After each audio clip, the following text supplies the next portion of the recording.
And speaking of great songwriters, here's a song that Mr. Segarini wrote. I won't tell the story because Bob gets upset every time I tell the story.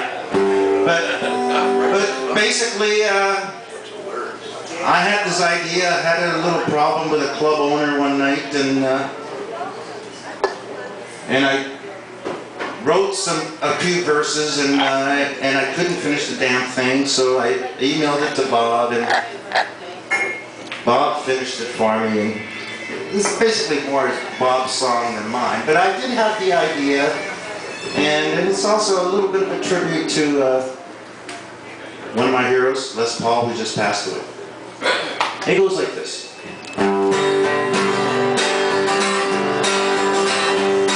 Well, I wore leather pants long before Travis Tritt. My hair flowed down my back long before it was hip.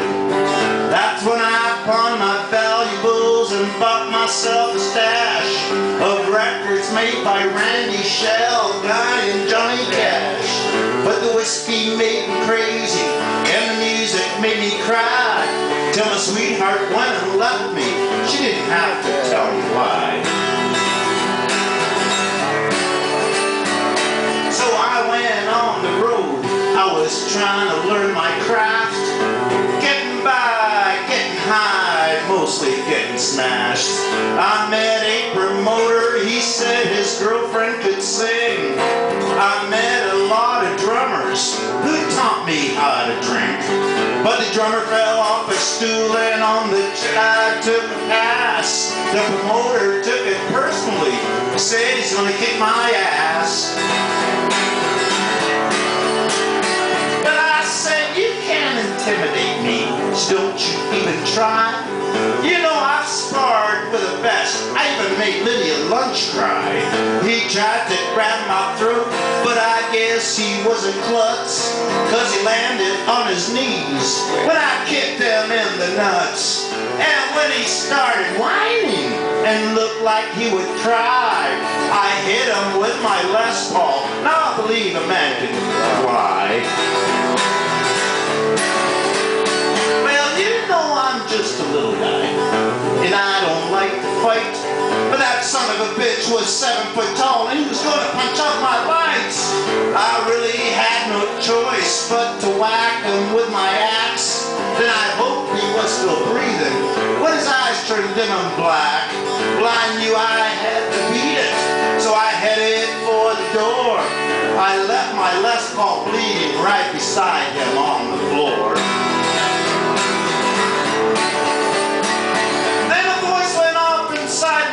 Sounded like Captain Jean-Luc Picard.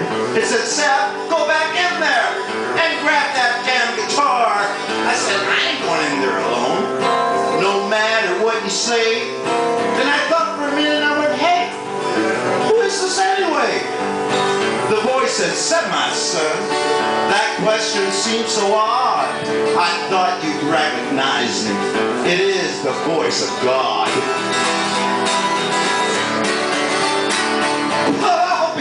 I said aloud, alone outside the bar. I said, if you go in there with me, God, I'll go back for my guitar.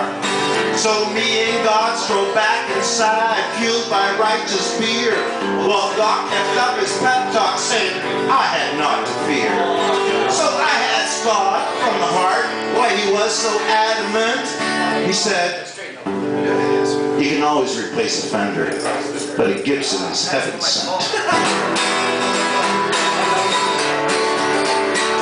So me and God retrieved my axe, so I guess I'm born again. Cause now I know that God and me will be buddies till the end. Well, I used to be an atheist, but now I've seen the light. I used to think that God was dead and Nietzsche was right. But anyone who'd back me up to rescue my Les Paul must truly be a savior. So there's a God after all.